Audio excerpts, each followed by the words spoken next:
ઘણા વાલીઓનો સવાલ હોય છે કે આરટીઈમાં જે આપણે એપ્લિકેશન ફોર્મ ભર્યું છે તે મંજૂર થઈ ગયા બાદ આગળની પ્રોસેસ શું હોય છે, કેવી રીતે એડમિશન મેળવવાનું હોય છે, તો તેના વિશે આપણે આજના આ વિડીયોમાં વાત કરીશું। જય હિન્દ, જય ભારત। સ્વાગત છે તમારું ગુજરાત સરકારી હબ ચેનલ પર।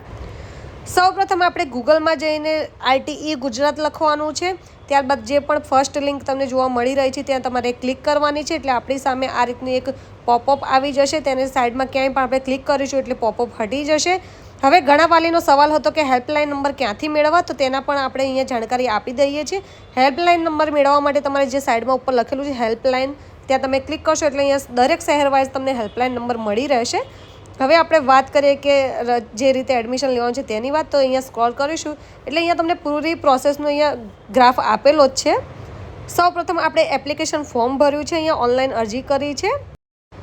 એપ્લિકેશન ફોર્મ ભર્યા બાદ જો તમારા બાળકનું ફોર્મ જિલ્લામાં કક્ષાએ મંજૂરી થઈ જાય છે તો આ રીતના વાલીને ટેક્સ્ટ મેસેજ આવે છે કે તમારું જે એપ્લિકેશન ફોર્મ છે તે સક્સેસફુલી અહીંયા મંજૂર થઈ ગયું છે।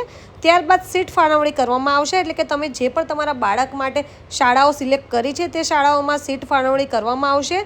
ત્યારબાદ જે પણ આપણે એપ્લિકેશન ફોર્મ છે તે ભરવાના બંધ થઈ જશે। ત્યારબાદ તમને એક નોટિફિકેશન આવી જશે કે તમારા જે પણ પ્રવેશપત્ર છે તે તમારે ડાઉનલોડ કરવાનું છે, એટલે કે જે પણ આપણે બાળકને જે સ્કૂલમાં નંબર લાગ્યો છે તેને લગતું એક પ્રવેશપત્ર ડાઉનલોડ કરવાનો રહેશે। જ્યારે પણ આપણે આ જે એપ્લિકેશન ફોર્મ ભરવાના પૂરા થઈ જશે ત્યારે આવી જશે નોટિફિકેશન અને મેસેજ તમારા ટેક્સ્ટ મેસેજમાં। હવે આ જે પ્રવેશપત્ર ડાઉનલોડ ક્યાંથી કરવાનું, તો આપણે જ્યાં સ્ક્રોલ કરીશું નીચે એટલે તમને જોવા મળી રહેશે એડમિટ કાર્ડ પ્રવેશપત્ર, ત્યાં ક્લિક કરશો તમે એટલે અહીંયા તમારે તમારી જે પણ એપ્લિકેશન નંબર છે અને જન્મ તારીખ છે બાળકની તે એડ કરીને સબમિટ કરશો એટલે જે પણ તમારો પ્રવેશપત્ર છે બાળકનો તે આવી જશે અને તેને તમારે ડાઉનલોડ કરીને નોર્મલી પ્રિન્ટ કરાવી લેવાની છે।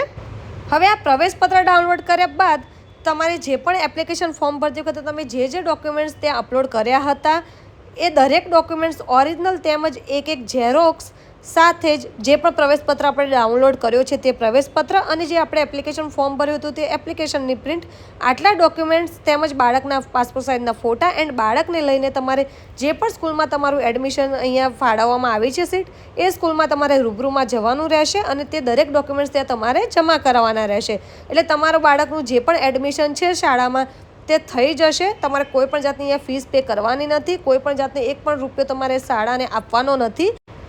જો તમને કોઈ શાળા અહીંયા પ્રવેશ આપવાનો મનાઈ કરે તો તમારે જે પણ તાત્કાલિક જિલ્લા કક્ષાના જે પણ અહીંયા શિક્ષણ મંત્રી છે તેમને તમારે જાણ કરવાની રહેશે, તેમને કમ્પ્લેન કરવાની રહેશે, કારણ કે તમારી જે સીટ ફાળવણી થઈ ચૂકી છે ત્યારબાદ કોઈ પણ શાળા તમને પ્રવેશ આપવાથી મનાઈ કરી શકશે નહીં।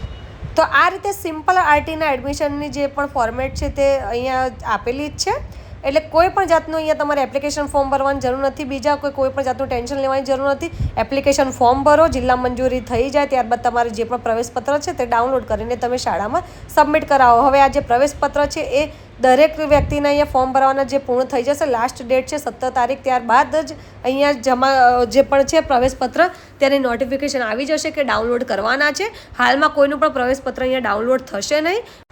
માહિતી પસંદ આવી હોય, ઉપયોગી લાગી હોય તો વિડીયોને જરૂરથી લાઇક કરી લેજો, સાથે જ અમારી ચેનલ ગુજરાત સરકારી હબ ઉપર નવા આવ્યા હોય તો ચેનલને જરૂરથી સબસ્ક્રાઇબ કરી લેજો। સાથે જ વોટ્સઅપ ગ્રુપમાં જોડાવા માટે બાયોમાં લિંક આપી છે, ત્યાંથી ક્લિક કરીને તમે અમારા વોટ્સઅપ ગ્રુપમાં પણ જોડાઈ શકો છો।